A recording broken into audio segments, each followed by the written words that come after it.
Welcome again दोस्तों।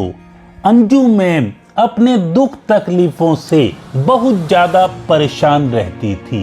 उसकी mummy को ये सब अच्छा नहीं लगता था। वो अंजू मैम को पास में रहने वाले एक बाबा जी के पास लेकर जाती है। अंजू ने बाबा जी को कहा, महाराज मैं अपने दुख कष्टों से निजात पाना चाहती हूँ।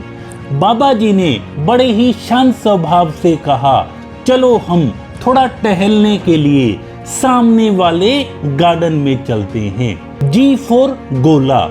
अंजू व बाबा जी दोनों गार्डन में चलने लगे। कुछ दूरी चलने के बाद बाबा जी ने अंजू को एक पत्थर का गोला दिया और ये कहा कि इसे अपने राइट हैंड में रखो और मेरे साथ चलते रहो। A for ask.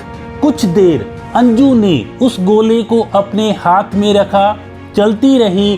थोड़ी देर के बाद हाथ में दर्द होने लगा और अब वो दर्द सहन नहीं कर पा रही थी और उसने बाबा जी से पूछा, ये मुझे कब तक अपने हाथ में रखना है? बाबा जी मुझे तो अब बहुत ज़्यादा दर्द हो रहा है, तकलीफ हो रही है। R for relax. बाबा जी ने बड़े ही प्यार से कहा, इसे छोड़ दो।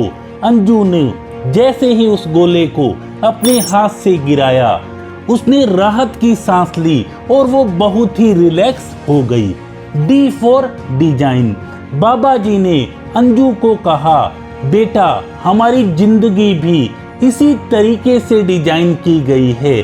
किसी बात, दर्द, तकलीफ को 1 मिनट तक अपने पास रखने पे दर्द शुरू हो जाता है। 1 घंटे तक अपने पास रखने पर दर्द बढ़ता जाता है और इस दर्द को आगे बढ़ाने पर ये दर्द, दुख, तकलीफ हमारे दिल दिमाग में, हृदय में बैठ जाती है, समा जाती है। E for exit. अंजू बेटा जैसे तुमने गोले को फेंक दिया तो तुम रिलैक्स हो गई। जितना जल्दी आप इसे रख दोगे, छोड़ दोगे, एग्जिट हो जाओगे तो आप रिलैक्स हो जाओगे। नहीं तो ये दर्द मिनटों, घंटों व दिनों में बढ़ते ही जाएंगे।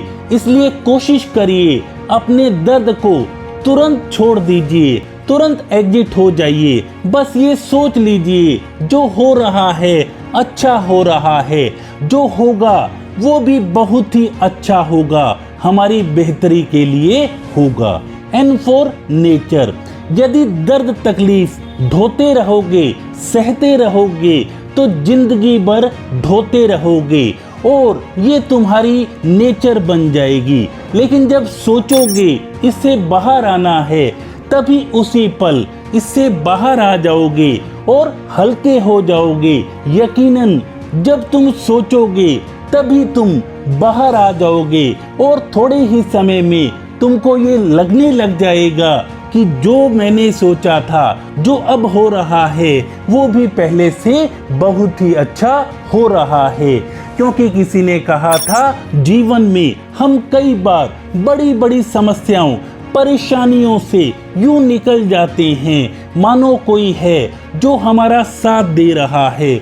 उसी अदृश्य शक्ति को ईश्वर परमात्मा कहते हैं। जी हाँ दोस्तों, जब भी कोई दुख, तकलीफ, परेशानी आए तो उससे तुरंत निजात पा लेना। उस पत्थर के गोले को हाथ से छोड़ देना, एग्जिट कर देना और उस ईश्वर में विश्वास कर लेना। उस ईश्वर की बात को अच्छे से मान लेना। जो हो रहा है अच्छा हो रहा है और जो आगे भी होगा वो बहुत ही अच्छा होगा। आपकी जिंदगी में अच्छाइयाँ ही अच्छाइयाँ जुड़े और आपकी जिंदगी खुशहाल होने की शुभकामनाओं के साथ। Thank you so much.